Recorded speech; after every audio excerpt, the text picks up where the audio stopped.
Okay, so I've worked the tree up a little bit more, and in fact, I've actually extended it a little bit to a second piece of paper just so you could see it a little bit better. I want to have you take a look at the way that I've been adding layers of graphite to kind of build up value to make it feel more dimensional, more three-dimensional, and that's important to remember as you work on this. I'm going to show you a couple different techniques as to how you can continue to shade this now. One technique involves making an area really dark. This is an 8B pencil, and it's solid graphite. It's also really loose. It moves quite easily. And you'll find that it also comes off the paper very easily. It moves around. And I like to draw with the eraser when I get the chance.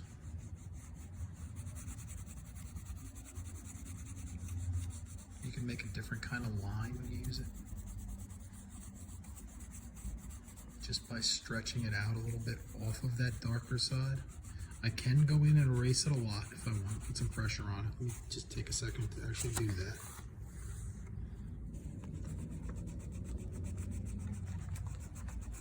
And once I catch it, I can take it all the way back almost to white. I mean, there's a point where you get to where you get fresh eraser. So look at that. I don't want to keep it like that. I'd rather take it back to at least a little bit gray. Okay, so look at how soft that looks. Now, it doesn't have to stay that way. I can take a hard pencil, an HB, and work back over the top of it if I wish. Kind of like coat it.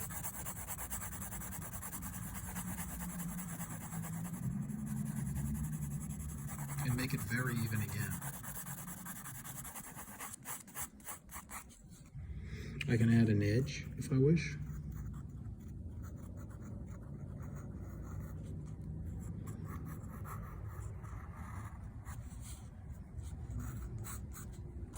Or soften an edge if I wish, by dragging, keeping it still dark, a little bit in shadow, but now, and then maybe I choose to hatch over the top of that, very delicately.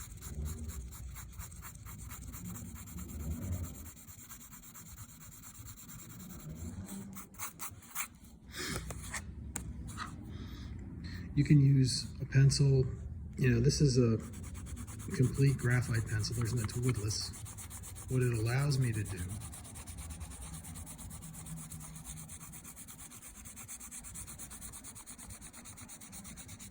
is to use its side. I apologize, it's got that paper underneath it. It's got an extra sheet of paper underneath it that kind of made that happen. That's why that line's there was an extra sheet of paper underneath it, but if you keep it with nothing underneath it, it won't build up like it did right there on that edge. So if these were leaves,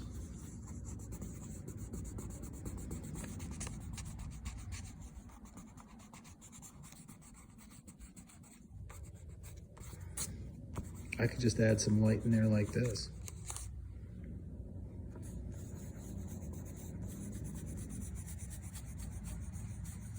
Get some wonderful atmospheric effects. Take the pencil,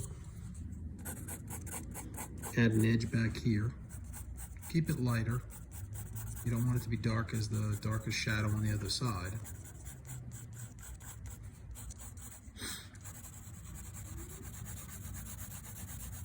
Here I'll even make the hatching fast, but more open. So it's not nearly as dark, so it feels rounded. You want to put a highlight in, grab your eraser,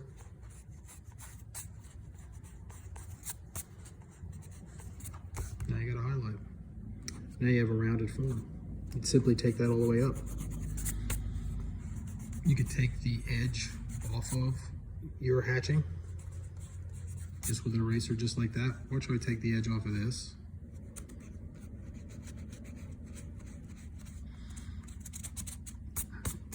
And it feels a lot smoother.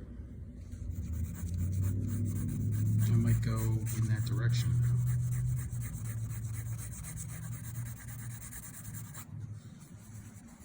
Use my finger a little if I want.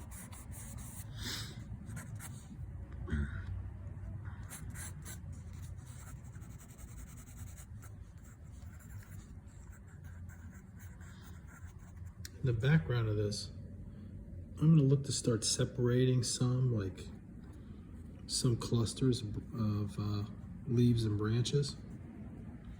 You know, there's a big one up in here. There's another one over here. That one moves on up into here.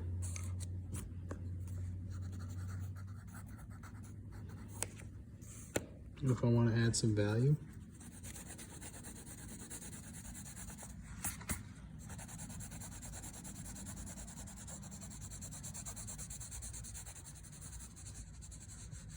you can do this with any black pencil, like the 8Bs, 6B, 5B. The advantage to this is it's got a wider side to it that's all graphite, so you can move a little quicker.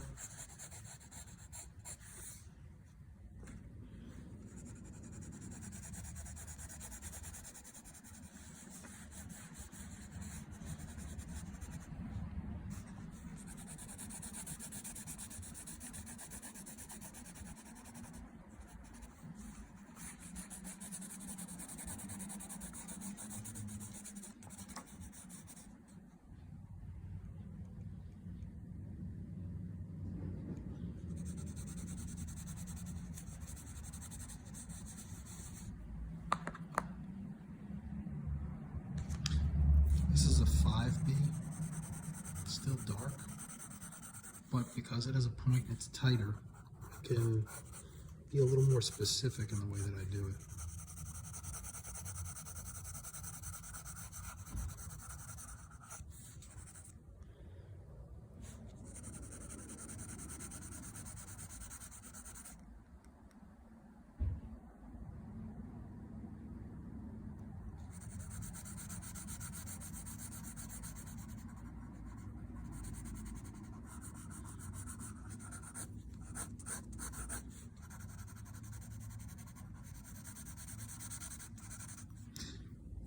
In fact, when I do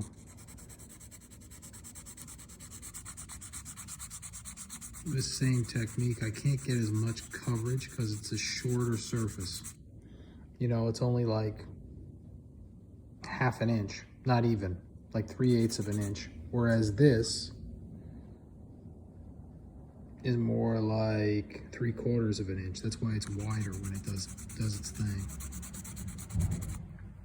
So these are really soft, which means that I could sit there and add mass.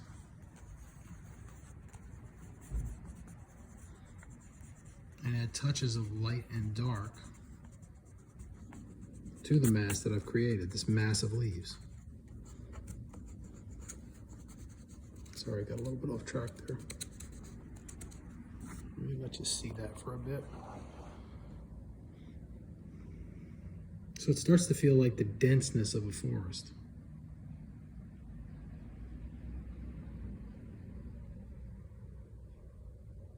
And basically I did that with a hard black pencil to start. You know, an image to begin with. I began with, this was just a crayon drawing on watercolor paper, 4 by 6 inches. I basically quadrupled the size. Okay, using the HB pencil to begin with. Really speedy gestural marks to kind of block out where the tree branches, the major branches were. Once I had the major branches, I start to put things in between them. I see where things connect. I start looking for the differences between light and dark. I started adding shade around the side of the branches where they were not receiving any light, since it was, a morning drawing. It would be from the east and the sun was rising, so it'd be a little bit further up. I can correct that as I go. Move that pencil for you. So I give you a little bit of a feel of, and then I started to put in large masses of value, and the large masses of value became my leaves in the background. And that's how I'd go about, starting one, just in terms of making a pencil drawing of it. I use basically my white eraser, okay, and that was a way for me to travel the graphite, move it and make it smoother. There's other tools you can use for that, but I have a tendency to really like this as a drawing tool. It's a way to kind of like make negative marks. You make an area and you kind of, you draw with your eraser. You can soften an edge with it, where it doesn't seem quite so stark. Stipple it a little bit or stump it. This is called stumping, when you kind of like hit it kind of hard and then it starts to pick up the texture of bark. So that's phase 2. I hope this has been instructive, and look forward to see what you do with it.